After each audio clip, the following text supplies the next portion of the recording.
कोई लोग आज प्रॉपर्टी डीलरिंग को छोड़कर समाज सेवा का दिखावा कर रहे हैं।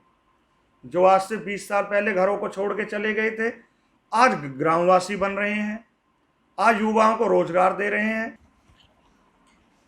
नमस्कार साथियों, इंडस्ट्रियल ब्यूरो में आप सभी का स्वागत है। आज हमारे साथ मौजूद हैं जो ग्रामीण क्षेत्र का इंडस्ट्रियल एरिया लगता है गांव कामरा, जहां पर कई कंपनियां हैं, वहां के सरपंच केशव भारद्वाज जी। तो आइए सरपंच साहब से हम इंडस्ट्री से जुड़े कुछ मुद्दे और राजनीति से जुड़े कुछ मुद्दों पर हम चर्चा करेंगे। तो नमस्कार सरपंच साहब, नमस्कार तरुण जी। आपका इंडस्ट्रियल ब्यूरो में बहुत बहुत स्वागत है। बहुत बहुत धन्यवाद आपका। तरुण जी, मैं आपका दोबारा धन्यवाद करना चाहूँगा, क्योंकि आप बार बार उनको मुद्दों को उठाते रहते हैं, समाज में सरपंचों से मिलते रहते हैं, इंडस्ट्रियल ब्यूरो में के थ्रू हमारी बातों को रखते रहते हैं। गांव कामरा, ग्राम पंचायत कामरा इंडस्ट्रियल एरिया में पधारने पर आपका भी बहुत बहुत धन्यवाद है। जी, तो आइए हम सरपंच साहब से जानते हैं इंडस्ट्रियल से जुड़े कुछ मुद्दों के बारे में। सरपंच साहब, जैसा कि हमें सभी को पता है कि गांव कांवरा इंडस्ट्रियल एरिया है ग्रामीण क्षेत्र का। जी इस एरिया ने यहाँ से कम 15 किलोमीटर दूर तक के जो ग्रामीण क्षेत्रवासी हैं उन लोगों को रोज़गार प्रदान किया हुआ है। तो सबसे पहले मैं जानना चाहूँगा, आपके जो क्षेत्र में आता है, आपके सरपंच के क्षेत्र में, सरपंच के क्षेत्र में कितना एरिया इंडस्ट्रियल एरिया आता है? हाँ तरुण जी, मेरे गांव में 15 साल लगभग या 20 साल पहले डी कंट्रोल एरिया था, तब इंडस्ट्रियल एरिया आना स्टार्ट हुआ। जी। उस टाइम मैं राजनीति से भी दूर था और मैं बाहर रहता था, लेकिन गांव से जुड़ा हुआ हूँ। घर मेरा गांव में ही था, तो मैं सारा मेरे को मालूम है। मेरे गांव में लगभग 3 से 4 कंपनियां लिमिटेड कंपनियां हैं और 15 से 20 कंपनियां छोटी कंपनियां हैं, जिनमें 10 से 30 मजदूर के लेवल के काम करते हैं। जी, मैं ये भी जानना चाहूँगा कि आपके गांव की टोटल पॉपुलेशन कितनी है? मेरे गांव की और इंडस्ट्री को लगा के पॉपुलेशन की बात आती है तो 4,000 के लगभग बैठेगी। जी, जो इंडस्ट्री ने आपके गांव की पॉपुलेशन को बढ़ावा दिया है, वो कितना बढ़ावा दिया है? इंडस्ट्री ने जो दिया है 1,000 से 1,500 लोगों को, 24 घंटे की जो उनकी शिफ्टिंग चलती है उस हिसाब से। जी, जो इंडस्ट्रियल एरिया है वो, जो वहाँ के वर्कर्स वगैरह हैं, वो कंपनी में ही रहते हैं या गांव की जगह उन्होंने किराए वगैरह पे लेके वो रहते हैं? जी जी, कुछ लोग हैं तो गांव में ही, जो बाहर स्टेटों से आए हैं। कुछ लोग अपनी अपनी जॉब के हिसाब से, जो लोकल हैं वो अपना डेली आना जाना होता है। कुछ लोग रेंटों पे, मेरे गांव में काफ़ी किराएदार हैं जो रहते हैं लोग, और कुछ लोगों ने अपने प्लॉट लेके मकान भी बनाए हुए हैं। मेरे ख्याल से कंपनियों के अंदर कोई नहीं रहता है, जहाँ तक मेरी नॉलेज है। बाकी मेरे गांव के अंदर उन्होंने किराया बढ़ाया है, रेंट पे रहते हैं। अच्छा, रेंट पे रहते हैं। जी तो जैसा कि अभी लॉकडाउन लगा था, अप्रैल से शुरू हुआ था, तो जो फ्री राशन वगैरह की सुविधा थी वर्कर्स के लिए, इन सभी के लिए, तो आपने उसमें क्या क्या कदम उठाए थे? जी जी तरुण जी, सरकार की तरफ से हिदायतें आई थी कि मई और जून के लिए राशन फ्री बटेगा। उनका सर्वे करना है, रजिस्ट्रेशन करना है डोर टू डोर, जिसमें हम मेंबर पंचायत, सरपंच और टीचरों की ड्यूटी लगी थी, जी। जिसको हमने बाखूबी निभाया। मैंने खुद जाकर डोर टू डोर उनका रजिस्ट्रेशन कराया और उनको मास्टर जी को दे दिया। मेरे गांव में लगभग 450 लोगों का रजिस्ट्रेशन हुआ था। जी। लेकिन ये क्या है क्या नहीं है, मेरी जो ड्यूटी थी हमने वो पूरी की। जी। इसमें किराएदार भी हैं, बाहर से आए हुए लोग भी हैं, गांववासी भी हैं, डूंगरपुर भी है, कामरा खुर्द भी है और कामरा कला भी है। लेकिन 450 रजिस्ट्रेशन के बाद लगभग 70 से 80 टोकन ही आई। जब वो टोकन आए तो उस टाइम कुछ लोग अपने घर जा चुके थे, जिसमें से सिर्फ मई और जून का जो टोकनों का राशन है वो लगभग 55 या 60 लोगों को ही 450 में से मिल पाया। जी, लॉकडाउन में आपने उनको पूरी मदद की, हर जी तरीके से जो संभव प्रयास हुआ आपने किया। जी सर। जी, मैं एक और इंडस्ट्री के बारे में जानना चाहूँगा कि आपके यहाँ, जो आपने बताया, कितनी कंपनियाँ हैं टोटल? मेरे यहाँ पे 3 से 4 बड़ी लिमिटेड कंपनियां हैं, 15 से 20 छोटी प्राइवेट लिमिटेड और छोटी वर्कशॉप टाइप कंपनियां हैं। जी, जितनी भी कंपनियाँ हैं आपके अनुसार, क्या वो सभी रजिस्टर्ड हैं? मैंने ही पर्सनली तौर पर संज्ञान तो नहीं लिया है कि वो रजिस्टर्ड हैं या नहीं है, लेकिन क्योंकि यदि मैं कंपनियों में जाता हूँ तो आपको पता है ग्रामीण राजनीति क्या कहती है। ग्रामीण राजनीति में एक ना एक मुद्दा रोज बनता रहता है। यदि मैं किसी कंपनी के बारे में इस तरह का संज्ञान लेता हूँ तो गांव का जो दूसरी सेकंड पार्टी होती है उनके साथ जुड़ जाती है और एक मुद्दा बना देती है कि सरपंच फलानी कंपनी से मंथली मांग रहा है। जी। जी, क्योंकि कंपनी वालों को सहारा मिल जाता है और वो इस चीज़ का फ़ायदा उठाते हैं, जिससे कि हमारे गांव का ही ज़्यादा तौर पर नुकसान होता है। जी जी, बिल्कुल बिल्कुल, आपने ये बात सही कही कि राजनीति में ये दाव पेच उनको फिर एक मुद्दा मिल जाता है उछालने के लिए बात को। तो सरपंच साहब, जैसे छोटी कंपनियां हैं, छोटी कंपनियों की लगातार एक शिकायत सुनने को मिलती है कि ना तो उन वो कंपनियां रजिस्टर्ड होती हैं, जी जिससे ना तो उनका पीएफ कटता है। तो इस बात का फ़ायदा उठाकर वो लोगों को सैलरी भी नहीं देते हैं, 2-2 3-3 महीने। कोई ऐसा मुद्दा भी आपके सुनने में आया है? हाँ जी जी तरुण जी, अभी लेटेस्ट में लॉकडाउन के दौरान मेरे गांव के पड़ोसी गांव है डूंगरपुर, उसमें एक स्टार टेक्सटाइल कंपनी है जिसके ऑनर थे मिस्टर राहुल। जी वहाँ पे मेरे गांव के काफ़ी गरीब लोग हैं, जबकि उनकी मदर विडो हैं। जी वो जॉब कर रहे थे, 7,000 रुपये तनख्वाह थी जिनकी। लेकिन जब मेरे पास ये मुद्दा आया कि उन्होंने फरवरी और मार्च की भी तनख्वाह नहीं दी, तो मैंने उनके मैनेजर से बात की, जो कि उन लोगों ने मुझे नंबर दिया था। तो मैनेजर ने कहा ऑनर से बात करें। जब ऑनर से बात करी तो बड़े रूडली तरीके से वो बात करते हैं, बोले मेरे पास पैसा नहीं है, जब मेरा आएगा तब मैं दे दूंगा। जिसका पुलिस केस भी हुआ। पुलिस केस होने के बाद में उन्होंने थाने में उनकी पेमेंटें दी और शिकायतबाजी भी हुई।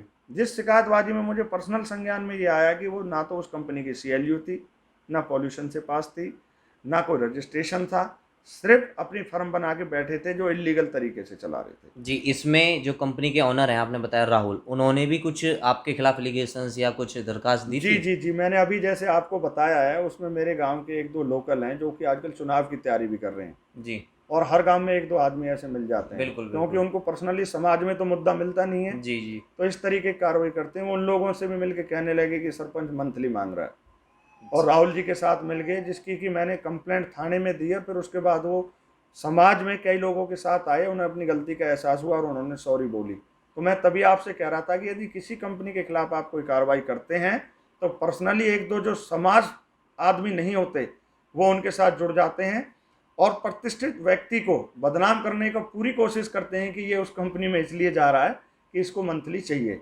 जबकि उनकी सोच उनके साथ होती है, जेन्युइन सोच ये होती है कि हमारा गांव का भला हो सके। जी। सरपंच साहब, मैं आपसे अभी एक कम इंडस्ट्री के बारे में एक लास्ट क्वेश्चन और करना चाहूँगा जी कि इंडस्ट्री सभी तरीके की होती हैं। जैसे आपके गांव में एक कंपनी है, कौन सी कंपनी है जो जींस वगैरह पे कलर वगैरह का काम करती है? वो सर यही स्टार टेक्सटाइल है, जी, स्टार टेक्सटाइल उसी तरीके की कंपनी है। उसी तरीके तो की इसमें कंपनी। पॉल्यूशन को कंट्रोल करने के लिए ये जैसे वाटर हो गया। हार्वेस्टिंग कोई सिस्टम नहीं है। मैंने आपको बताया कि थाने में कंप्लेंट होने के बाद पुलिस वालों के और समाज के संज्ञान में ये आया कि वो दो कंपनियां हैं दोनों भाइयों की, प्रॉपर ही इलीगल तरीके से चल रही हैं। प्रॉपर इलीगल तरीके से? कौन से जी, गांव? डूंगरपुर? डूंगरपुर गांव है मेरे पड़ोस में, जी जी यहाँ से 1 किलोमीटर दूर है। जी।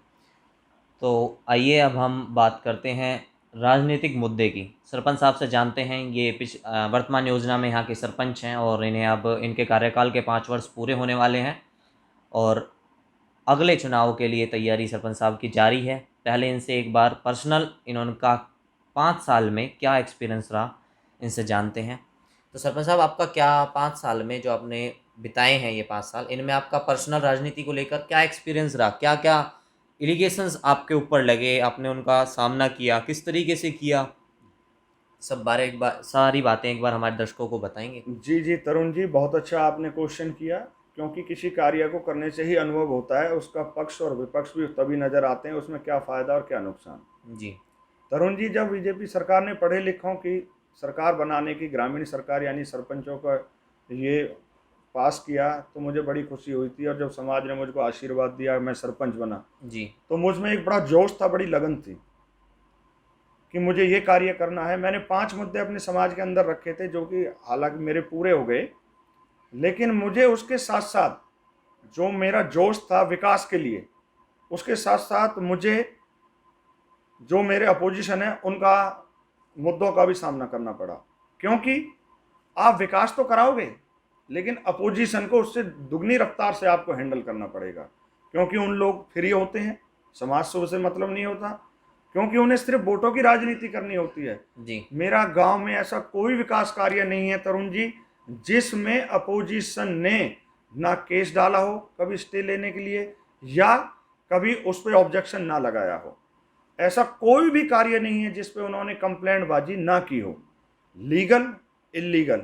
यहाँ तक कि मेरे पे पर्सनल मैं सरपंच ना रहूं, कुछ लोगों ने मिलकर 3.5 लाख रुपए में अदर स्टेट से लड़कियां हायर करके मुझ पे 376 का मुद्दा दर्ज करवाने की कोशिश की, लेकिन प्रशासन की सूझबूझ और समाज के आशीर्वाद से उस चीज़ को पहले ही हैंडल कर लिया गया और ये मुद्दा उन पर वापसी पड़ा, जिसके लिए उन्होंने भूपानी थाने के अंदर और महिला थाने के अंदर 40 सरपंचों के सामने समाज से माफ़ी मांगी और आगे ऐसी गलती ना करने का वादा किया, जिससे कि मैं समाज से बाहर नहीं था। समाज ने उनको पहली गलती सोचकर माफ़ कर दिया, लेकिन आज जैसे फिर इलेक्शन आ रहा है, वो लोग इस गंदी राजनीति पे फिर उतारू हो गए हैं, क्योंकि उन्हें समाज से कोई मतलब नहीं है, सिर्फ अपनी वोटों की राजनीति सेकना और अपना विपक्ष निभाना कार्य है। मैं एक क्वेश्चन आपसे ये करना चाहूँगा कि आपके जो कार्यकाल रहा है, अब तक 4.5 साल के करीब पूरे हो गए हैं लगभग, जी।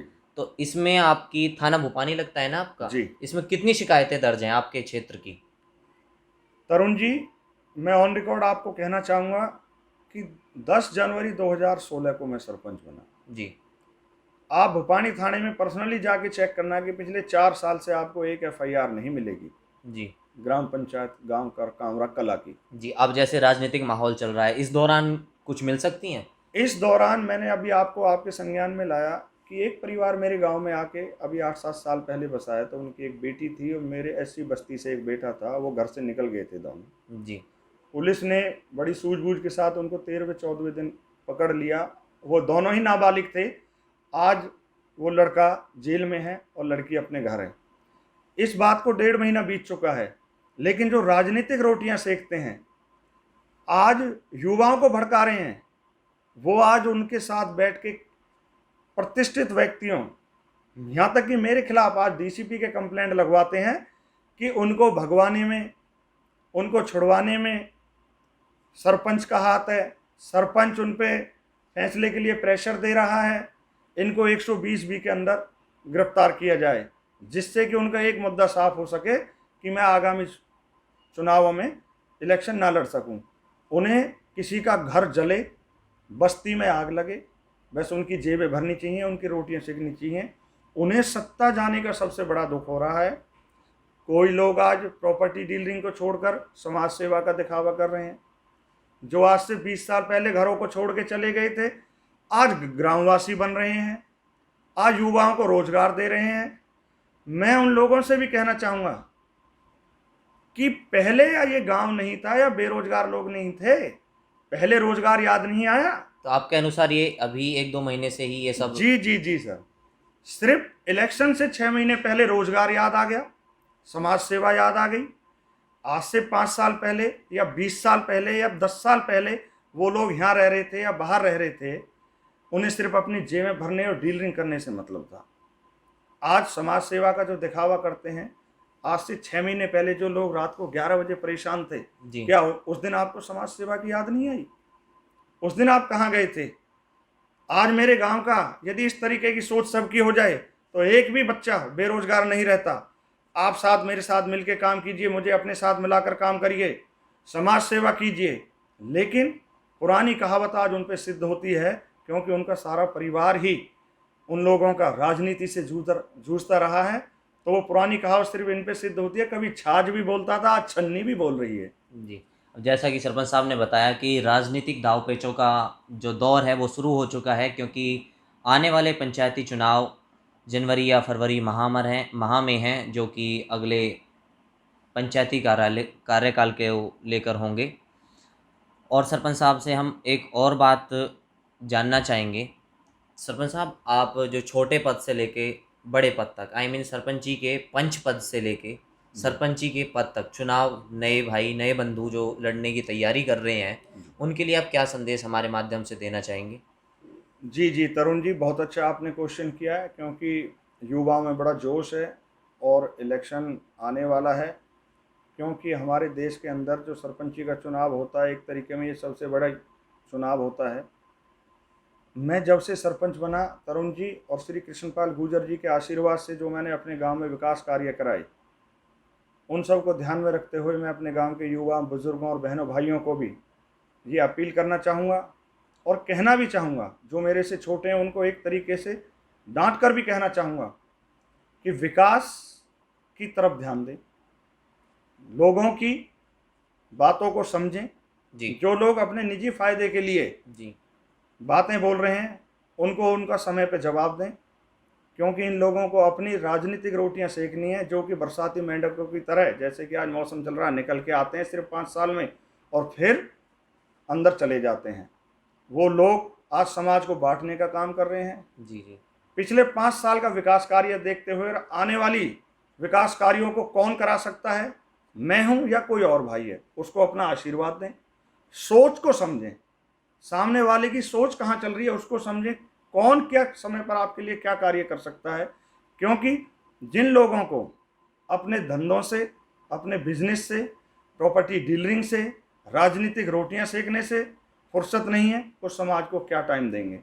समाज सेवक वही बन सकता है, रात को कोई 12 बजे आके फ़ोन करे, दिन में 11 बजे करे, अपने 100 काम छोड़ने होते हैं।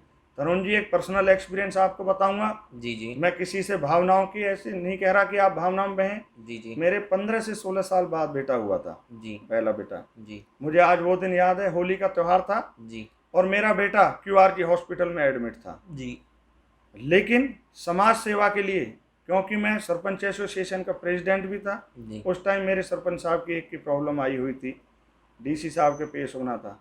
आज मुझे वो दिन याद है कि जब मैं अपने अकेले बेटे को हॉस्पिटल में छोड़ के, कोई भी नहीं था उसके पास, और मुझे समाज सेवा करने के लिए अपने सरपंच भाई के साथ जाना पड़ा। तो मैं ये कहना चाहूँगा, जो त्याग की भावना रखता है, क्या मैं पिता नहीं था या मेरे वो बेटा नहीं था? बिल्कुल लेकिन यदि मैंने ये समय समाज को दे दिया तो समाज को ही अर्पित करना होता है। परिवार बाद में रहता है, समाज पहले रहता है। इसलिए मेरी हाथ जोड़कर ग्रामवासियों से, सभी बहनों भाइयों से, बुजुर्गों से ये अपील है कि आगामी चुनावों में विकास को देखते हुए, सोच, सामने वाले की सोच को समझते हुए, आप पढ़े लिखे हैं, युवा हैं, अपना मत का प्रयोग करें और अपने गांव के विकास को आगे बढ़ाने के लिए सरपंच में आने वाला सरपंच चुनें। यही मेरी अपील है, यही मेरी प्रार्थना है। बहुत बहुत धन्यवाद। जी। जैसा कि सरपंच साहब ने अभी बताया कि ये राजनीतिक दौर शुरू हो गया है और इसमें सभी मिलजुल कर चलें और एलिगेशंस इस ये सब राजनीति में एक कॉमन बात है। इन सब से ना डरें, हिम्मत बनाकर और बदले की भावना ना रखते हुए चुनाव को लड़ें। सरपंच साहब, आपने जो हमारे लिए इंडस्ट्रियल ब्यूरो के लिए जो समय दिया उसके लिए बहुत बहुत धन्यवाद। बहुत बहुत